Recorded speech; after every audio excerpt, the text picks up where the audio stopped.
Shabbat Shalom, everyone. I'm standing in front of a statue of Henry Flagler, which sits at the entranceway of the main intersection of Palm Beach, Royal Ponciana. And you know, with all the conversation today of statues being torn down of Confederate generals, it brings to mind the Torah's view of statues. Henry Flagler was not a perfect man. He was an accomplished person. He was the one to build the railroads to bring people from up north down to Florida, but he was also known to be an anti-Semite. As a matter of fact, when he established the town of Palm Beach in 1900, he didn't want Jews to move to Palm Beach. And in the initial deeds of land, he stipulated that these portions of land in Palm Beach cannot be sold to Jews. As a matter of fact, a member of our synagogue, Dr. Sandy Kuvan, his home that he purchased in the 1960s on the original deed said that you cannot sell this home to a Jew. But how do Jews deal with people? Do we tear down statues? Well, in the first place, Judaism doesn't believe in statues. Judaism believes, as the second of the Ten Commandments says, you shall not make any graven image. You cannot make an image of God because God is not human, he's not corporeal, he has no body, he has no form. But the Torah prohibits making a statue of any human being. Why? Because only God is perfect. We only deify and worship God. We don't worship human beings because human beings are by nature human, which means they have imperfections. And therefore we don't put any human being up on a pedestal. We learn from their good, we admire their accomplishments and the way they made the world a better place, but at the same time we don't worship them because we realize that as human beings they have imperfections. As a matter of fact, Rabbi Moshe in his Code of Jewish Law says that the law in Judaism is you're not allowed to make a statue of any human being, and if you do, there has to be something that's imperfect about the statue, which means there has to be a part of their body that's left out.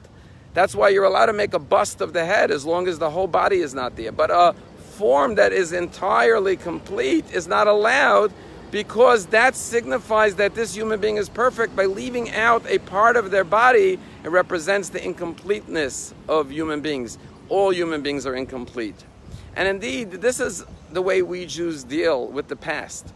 We look at historic figures and we learn from their good while we're learning from their mistakes as well, recognizing that they were humans.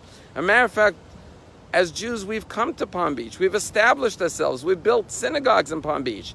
And I'll never forget, our 10th anniversary celebration of a gala of the Palm Beach Synagogue was held, guess where? In Henry Flagler's living room. That's right down the block from here is the Henry Flagler Museum, which was his original home. And we chose to kosher the kitchen of his home, make it glatt kosher, and celebrate the Palm Beach Synagogue's 10th anniversary gala there. We were not condoning his anti-Semitism. On the contrary, we're saying he created this beautiful town. We live here today. We appreciate what he's done.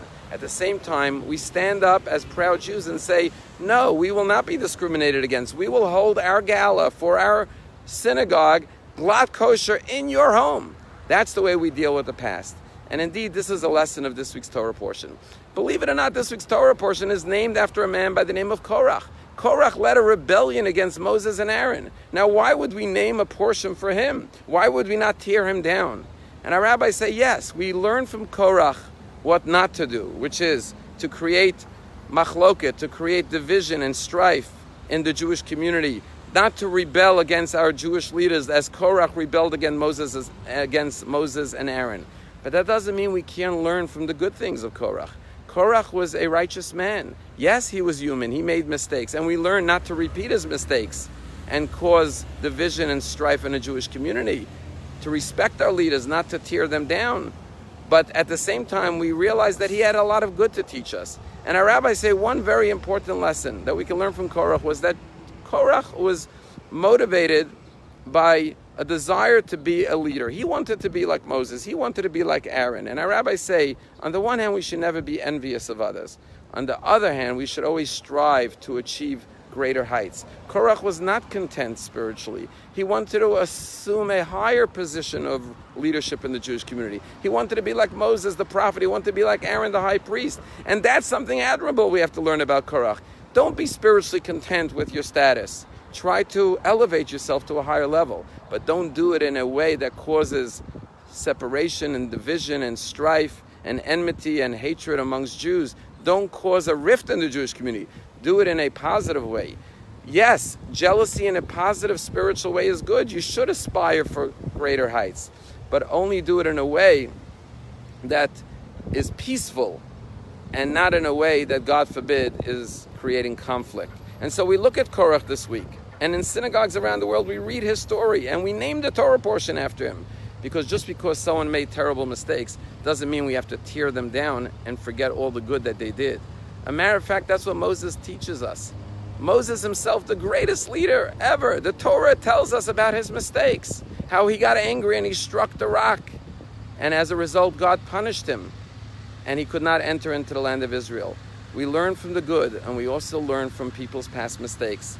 That doesn't take away the fact that Moses was our greatest leader ever, because Moses never claimed to be perfect. And we do not make statues of Moses. Michelangelo made one, but he wasn't Jewish.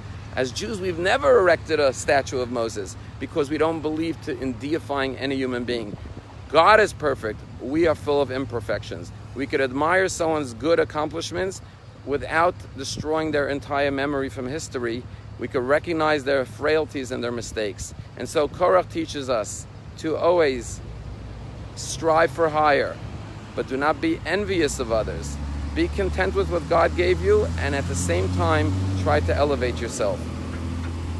I heard a story recently about a man who was driving his Oldsmobile down the highway, down the road, and next to him a Ferrari passed.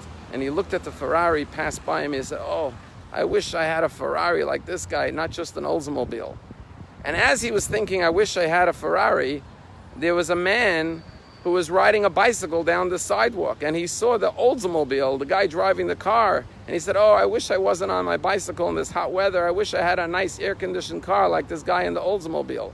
And at the same time that the guy in the bicycle was envious of the guy driving the Oldsmobile car, there was a gentleman getting on a city bus, and he looked at the man in the bicycle and said, "I wish I owned a bicycle. I wouldn't have to travel with 2 or 3 buses to get to work. If I only had enough money to buy a bicycle." And at the same time that this man was getting on the city bus, there was a man sitting in his apartment in his wheelchair, and he's looking out the window at the man getting onto the city bus, and he said, "I wish I had legs to walk and I didn't have to get around in this wheelchair." Whatever God gives you in life, yes, be grateful, be content. Don't be like Korach and create strife in the community. Don't rebel. Don't create animosity and hatred and rifts and quarrels amongst fellow men and a fellow Jewish community. But at the same time, the positive aspect of Korach we learn is that spiritually we should always strive and aspire for more, but always in a peaceful and a meaningful way. Shabbat Shalom to each and every one of you.